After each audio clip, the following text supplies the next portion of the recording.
តោះសួស្តីបងប្អូនអរគ្នាឥឡូវនេះយើងបានតម្លងជូនបងប្រុសសម្រាប់រួចរាល់ហើយ 100% ហ្មងបងប្អូនហើយស្អាតណាស់បាទហើយដោយសារតែកន្លែងគាត់ទីទៀតប៉ុន្តែតម្លងមកគឺនៅតែស្អាតបាទ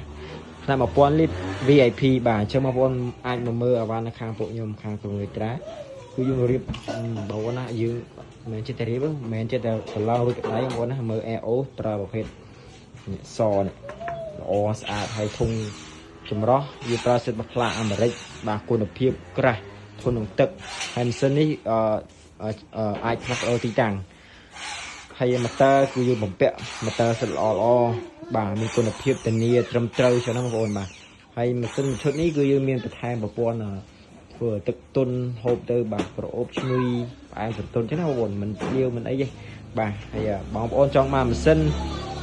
កុំឲ្យខុសចំណាយលុយទៅម្ដងបានហើយអញ្ចឹងបងប្អូនអាចតាក់ទងមកខ្ញុំបាទមកឬក៏ឆាតចូលពេកត្រាផ្ទាល់បាទ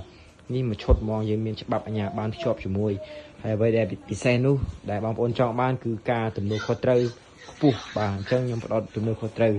ទោះយូរទៅឡើងពីបញ្ហាអត់អួលអីគឺខាងពួកខ្ញុំនឹងដោះស្រាយបាទយឺតយ៉ាវតិចតួចតែបងប្អូនអធិស្ឋានខ្ញុំនឹងរៀបចំជូនបងប្អូនបំពេញតម្រូវការជូនគាត់បាទទាំងអស់បាទអញ្ចឹងនេះរួចរាល់មួយឈុត1000លីត្រ VIP បាទមកអាជីវកម្មបងប្អូនបាទចង់វាយដូរក៏បានដែរវាយដូរអស់លីតិចបាទឬក៏បងប្អូនចង់ជួសជុលដូរគ្រឿងបន្លាស់ក៏បានដែរបាទតែនៅខាងក្រោយបងប្អូនឲ្យផ្ទះគាត់រៀងស្អៀតអញ្ចឹងណាបងប្អូនបាទមានតែប៉ុណ្្នឹងឯងអរគុណបងប្អូនអរគ្នាដែលគាំទ្របាទសូមអរគុណសូមគោរពលា